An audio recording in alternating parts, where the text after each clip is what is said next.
بسم اللہ الرحمن الرحیم۔ السلام علیکم ورحمۃ اللہ وبرکاتہ۔ الحمد لولیہ والصلاة لنبیہ محمد وآلہ وصحبہ اجمعین، اما بعد۔ حاضرین و ناظرین، یہ درس حدیث نمبر 160 ہے۔ آج کا عنوان ہے حضرت عثمان رضی اللہ عنہ کے دور خلافت میں قرآن جو لکھا گیا۔ روایت سماعت کیجیے۔ بسم اللہ الرحمن الرحیم۔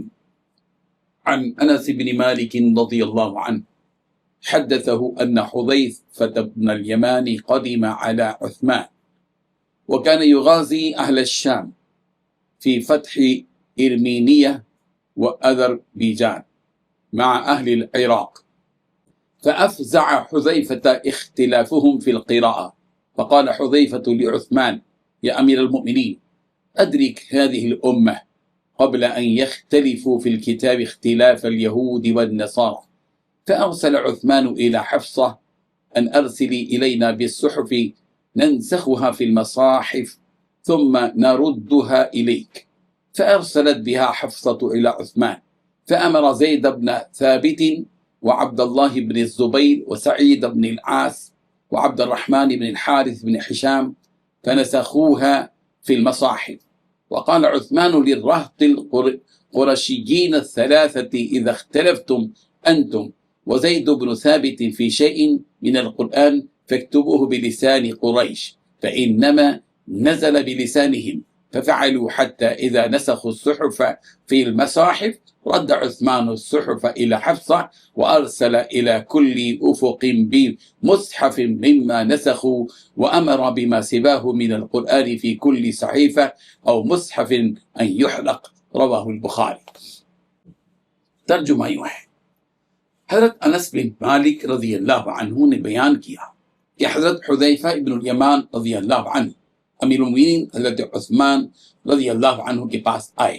اس وقت حضرت عثمان رضی اللہ عنہ آرمینیہ اور آذربائیجان کی فتح کے سلسلے میں شام کے غازیوں کے لیے جنگ کی تیاریوں میں مصروف تھے تاکہ وہ اہل عراق کو ساتھ لے کر جنگ کریں۔ حضرت حذیفہ رضی اللہ عنہ قرآن مجید کی قرات کے اختلاف کی وجہ سے بہت پریشان تھے۔ آپ نے حضرت عثمان رضی اللہ عنہ سے کہا کہ امیر المؤمنین، اس سے پہلے کہ یہ امت مسلمہ بھی یہودیوں اور نصرانیوں کی طرح کتاب اللہ میں اختلاف کرنے لگے، آپ اس کی خبر لیجیے۔ چنانچہ حضرت عثمان رضی اللہ عنہ نے حضرت حفصہ رضی اللہ عنہ کے یہاں کہلایا کہ صحیفے جنہیں زید رضی اللہ عنہ نے حضرت ابوبکر صدیق کے حکم سے جمع کیا تھا اور جن پر مکمل قرآن مجید لکھا ہوا تھا، ہمیں دے دیں تاکہ ہم انہیں مصحفوں میں کتابی شکل میں نقل کروا لیں، پھر اصل ہم آپ کو لوٹا دیں گے۔ حضرت حفصہ رضی اللہ عنہ نے وہ صحیفے حضرت عثمان رضی اللہ عنہ کے پاس بھیج دیے اور آپ نے زید بن ثابت، عبداللہ بن زبیر، سعد بن العاص، عبد الرحمن بن حارث بن ہشام رضی اللہ عنہ کو حکم دیا کہ وہ ان صحیفوں کو مصحفوں میں نقل کر لیں۔ حضرت عثمان رضی اللہ عنہ نے اس جماعت کے 3 قریشی صحابیوں سے کہا کہ اگر آپ لوگوں کا قرآن مجید کے کسی لفظ کے سلسلے میں زید سے اختلاف ہو تو اسے قریش ہی کی زبان کے مطابق لکھ لیں، کیونکہ قرآن مجید بھی قریش ہی کی زبان میں نازل ہوا تھا۔ چنانچہ ان لوگوں نے ایسا ہی کیا، اور جب تمام صحیفے مختلف نسخوں میں جمع کر لیے گئے تو حضرت عثمان رضی اللہ عنہ نے ان صحیفوں کو واپس لوٹا دیا اور اپنی سلطنت کے ہر علاقے میں نقل شدہ مصحف کا ایک نسخہ بھجوا دیا اور حکم دیا کہ اس کے سوا کوئی چیز اگر قرآن مجید کی طرف منسوب کی جاتی ہے، خواہ وہ کسی صحیفے یا مصحف میں ہو، تو اسے جلا دیا جائے۔ اس حدیث میں 8 باتیں بتلائی گئی ہیں۔ پہلی بات، حضرت حذیفہ ابن یمان رضی اللہ عنہ امیر المؤمنین حضرت عثمان رضی اللہ عنہ کے پاس آئے۔ دوسری بات، اس وقت حضرت عثمان رضی اللہ عنہ آرمینیہ اور آذربائیجان کی فتح کے سلسلے میں شام کے غازیوں کے لیے جنگ کی تیاریوں میں مصروف تھے تاکہ وہ اہل عراق کو ساتھ لے کر جنگ کریں۔ تیسری بات، حضرت حذیفہ رضی اللہ عنہ قرآن مجید کی قرات کے اختلاف کی وجہ سے بہت پریشان تھے۔ چوتھی بات، حضرت حذیفہ رضی اللہ عنہ نے حضرت عثمان رضی اللہ عنہ سے کہا کہ امیر المؤمنین، اس سے پہلے کہ یہ امت مسلمہ بھی یہودیوں اور نصرانیوں کی طرح کتاب اللہ میں اختلاف کرنے لگے، آپ اس سلسلے میں غور فرمائیں۔ پانچویں بات، چنانچہ حضرت عثمان رضی اللہ عنہ نے حضرت حفصہ رضی اللہ عنہ کے ہاں کہلوایا کہ صحیفے جنہیں حضرت زید ابن ثابت نے حضرت ابوبکر صدیق کے حکم سے جمع کیا تھا اور جن پر قرآن مجید لکھا ہوا تھا، ہمیں دے دیں تاکہ ہم انہیں مصحفوں میں کتابی شکل میں نقل کروا لیں، پھر اصل ہم آپ کو لوٹا دیں گے۔ چھٹی بات، حضرت حفصہ رضی اللہ عنہا نے وہ صحیفے حضرت عثمان رضی اللہ عنہ کے پاس بھیج دیے، اور حضرت عثمان رضی اللہ عنہ نے حضرت زید بن ثابت، حضرت عبداللہ بن زبیر، حضرت سعد بن العاص، حضرت عبد الرحمن بن الحارث بن ہشام رضی اللہ عنہ کو حکم دیا کہ وہ ان صحیفوں کو مصحفوں میں نقل کر لیں۔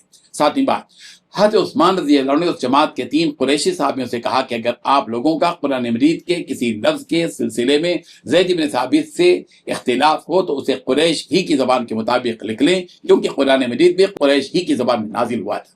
ساتویں بات، چنانچہ ان لوگوں نے ایسا ہی کیا، اور جب تمام صحیفے مختلف نسخوں میں نقل کر لیے گئے تو حضرت عثمان رضی اللہ عنہ نے ان صحیفوں کو واپس لوٹا دیا۔ آٹھویں بات، حضرت عثمان رضی اللہ عنہ نے اپنی سلطنت کے ہر علاقے میں نقل شدہ مصحف کا ایک نسخہ بھجوا دیا، اور حکم دیا کہ اس کے سوا کوئی چیز اگر قرآن کی طرف منسوب کی جاتی ہے، خواہ وہ کسی صحیفہ یا مصحف میں ہو، تو اسے جلا دیا جائے۔ بزرگان محترم، حضرت حذیفہ رضی اللہ عنہ نے آذربائیجان کے علاقے میں دیکھا کہ لوگ مختلف قبائل کی زبانوں میں قرآن پڑھتے ہیں اور کہتے ہیں کہ ہماری قرات تمہاری قرات سے اچھی ہے۔ دراصل اہل شام حضرت ابی ابن کعب رضی اللہ عنہ کی قرات کے مطابق قرآن مجید پڑھتے تھے، اور اہل عراق نے یہ قرات کبھی نہیں سنی تھی، اور اہل عراق حضرت عبداللہ ابن مسعود رضی اللہ عنہ کی قرات میں تلاوت کرتے تھے، اور اس قرات سے اہل شام ناآشنا تھے۔ اس بنا پر یہ حضرات ایک دوسرے کی قرات کا انکار کرتے تھے۔ اس اختلاف کی وجہ سے حضرت حذیفہ رضی اللہ عنہ کو بہت تشویش ہوئی، اور وہ تشویش میں مبتلا ہوئے، تو انہوں نے امت مسلمہ کو اختلاف سے بچانے کے لیے حضرت عثمان رضی اللہ عنہ کو قرآن مجید جمع کرنے کا حکم دیا، مشورہ دیا۔ اس سے پہلے حضرت ابوبکر صدیق رضی اللہ عنہ نے قرآن مجید جمع کیا تھا۔ اس میں آیات تو مرتب تھیں لیکن صورتیں غیر مرتب تھیں، اور انہیں الگ الگ لکھا گیا تھا۔ پھر اس میں کچھ آیات منسوخ بھی جمع تھیں۔ حضرت عثمان رضی اللہ عنہ نے مرتب صورتوں کی شکل میں قرآن مجید کو جمع کیا۔ حضرت عثمان رضی اللہ عنہ کے دور حکومت میں درج ذیل ضابطے کے مطابق قرآن مجید لکھا گیا۔ جن آیات کا قرآن ہونا تواتر سے ثابت ہوتا انہیں لکھا جاتا۔ ان مصاحف کی 6 نقلیں تیار کی گئیں اور انہیں مختلف علاقوں میں بھیجا گیا۔ ان کے ساتھ ایک معلم بھی روانہ کیا، جس کی تفصیل یہ ہے۔ ایک مصحف مدینہ طیبہ میں رکھا، حضرت زید بن حارث رضی اللہ عنہ کو بطور معلم مقرر فرمایا۔ ایک نسخہ مکہ مکرمہ روانہ کیا اور وہاں تعلیم کے لیے حضرت عبداللہ ابن سائب رضی اللہ عنہ کو تعینات کیا۔ ایک مصحف شام بھیجا اور شام میں تعلیم کے حضرت مغیرہ بن ابو شہاب رضی اللہ عنہ کو نامزد کیا۔ ایک نقل کردہ قرآن کوفے کے لیے تھا اور وہاں حضرت ابو عبد الرحمن السلمی اس کی تعلیم دیتے تھے۔ ایک قرآن بصرے کے لیے مخصوص کیا، وہاں حضرت عامر بن قیس کو مقرر کیا کہ وہ لوگوں کو تعلیم دے۔ ایک مصحف کو حضرت عثمان رضی اللہ عنہ نے اپنے لیے رکھا، جسے مصحف امام کہا جاتا تھا۔ اللہ تبارک و تعالی ان حقائق کو سمجھنے کی توفیق عطا فرمائے، آمین۔ وآخر دعوانا ان الحمد للہ رب العالمین۔